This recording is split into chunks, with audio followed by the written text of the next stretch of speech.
e ben ritrovati a un nuovo appuntamento con A Voi la Linea. Ad un anno dalle prossime elezioni regionali, il presidente uscente Massimiliano Fedriga dice: racconterò ai cittadini la verità, voglio allontanarmi dalla politica spicciola che fa solo promesse per raccimolare qualche voto. Il presidente Fedriga come si sta preparando il prossimo anno? Ci sono elezioni regionali. Guardi, io non sto ragionando su chi sarà candidato dal centro-sinistra o da altre forze politiche. Io sto cercando di continuare a lavorare perché penso che soprattutto in questo momento storico, più che in passato, la propaganda cammini su gambe molto corte e con poca prospettiva. Dobbiamo lavorare, far percepire alle persone il lavoro che stiamo facendo e così imposterò la mia campagna elettorale raccontando quello che abbiamo fatto, con anche la verità, anche quello che magari avremmo voluto fare e non siamo riusciti a fare, o magari quello che è andato meglio rispetto alle previsioni, però con un'estrema sincerità e verità, perché penso che quello che si meritano e di cui i cittadini abbiano diritto, perché vorrei allontanarmi da quella politica spicciola che prima della campagna elettorale promette la luna o che non riconosce mai difficoltà che sono spravvenute. Amministrare una cosa complessa come la regione prevede dei successi, prevede magari dei successi che però arrivano più tardi di quanto uno sperava, prevede degli insuccessi perché magari non si è riuscito a raggiungere l'obiettivo, come in ogni attività lavorativa.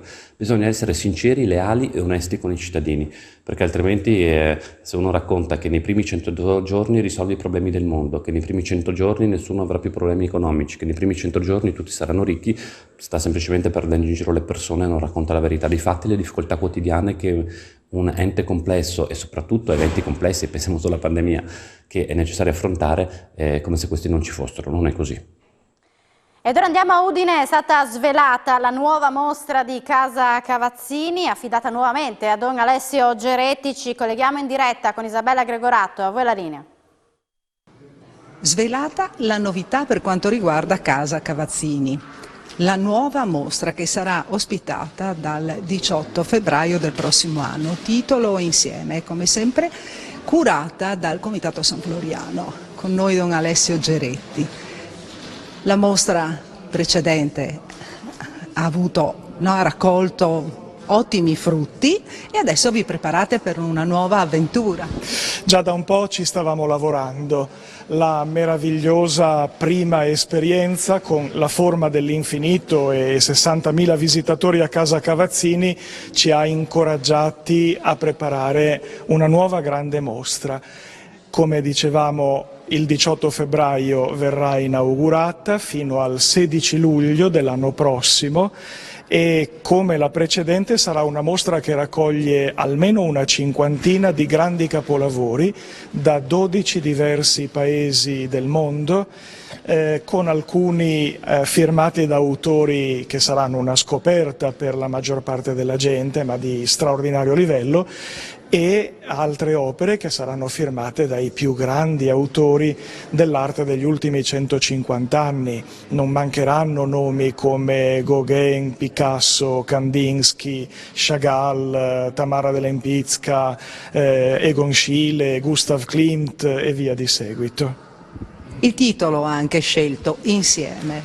Il titolo è semplice e evocativo nello stesso tempo. La mostra infatti, dopo aver considerato nella precedente tappa l'apertura dell'uomo all'infinito, considera la nostra tensione verso l'altro, il bisogno grandioso di costruire legami che valgano una vita intera, nonostante la fatica che possiamo sperimentare nel capirci perfettamente. Ma una vita nella solitudine non è vita e dunque sonderemo in questa mostra i grandi legami della vita umana e la bellezza che danno all'esistenza. È un tema che nell'arte moderna e contemporanea è molto presente, come se l'arte mettesse l'uomo davanti a uno specchio.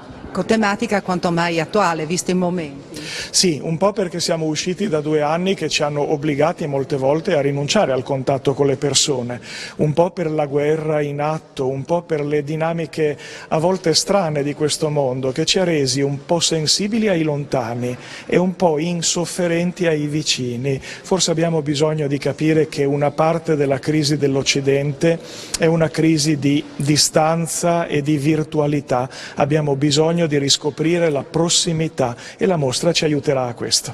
Chiudiamo con un bilancio della rassegna ospitata in Leggio, come sta andando? Sta andando molto bene anche la mostra La bellezza della ragione, che è tutta un'altra mostra, non è che a Udine la porteremo, quella si visita su nell'altura carnica del piccolo villaggio che accoglie 50.000 persone ogni anno.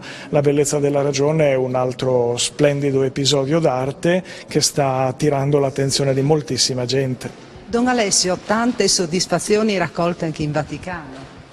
Beh, il nostro lavoro è apprezzato dalla Chiesa perché lo percepisce come una porta spalancata che permette a persone anche non credenti o diversamente credenti di incontrarsi amichevolmente con i credenti a ragionare insieme dei grandi temi della vita. Questo è positivo senza dubbio. Grazie a Don Alessio Geretti, restituisco la linea allo studio.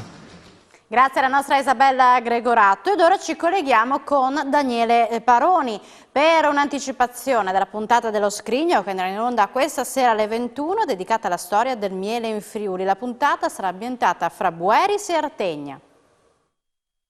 Grazie della linea e vi offriamo questa immagine che penso si vede poche volte durante l'anno. Siamo in questo apiario ad Artegna, questo per dirvi che stasera parleremo durante la puntata dello Scrigno alle ore 21 da Bueris di Magnano in Riviera e dall'area festeggiamenti, e questo è il vicepresidente dell'associazione per l'Ape Carnica Friulana. Ecco, che ci ospita assieme ovviamente a Gerussi e a tutta la Proloco di Bueris, perché fra qualche giorno inizia la fiesta Dai Cross, la 48esima, e all'interno di questa festa il 10 di luglio ci sarà un convegno dove si parlerà proprio di api, e proprio stasera alle ore 21 allo Scrigno parleremo della storia dell'ape in Friuli, a che punto siamo arrivati. Avremo vecchi e nuovi e giovani apicoltori che ci parleranno del loro rapporto con questo insetto così prezioso che va assolutamente salvaguardato. E poi, come al solito, non manca la musica, ci sarà un quartetto di ottoni che suonerà nell'area festeggiamenti di Bueris e anche in questo bosco. Loro stanno già provando e le nostre amiche api, come vedete io sono l'unico protetto, io avevo un po' di paura e quindi penso che in 50 anni di non aver mai fatto una trasmissione con questo abbigliamento, ma c'è sempre una prima volta. Appuntamento dunque da non perdere questa sera con lo Scrigno a partire dalle 21. Ed ora andiamo a Cividale, dove sarà aperta fino al 3 luglio. No, invece mi dicono di chiudere, chiedo scusa, quindi l'informazione ritornerà in diretta alle 16:30. Grazie per l'attenzione e buona giornata con Telefriuli.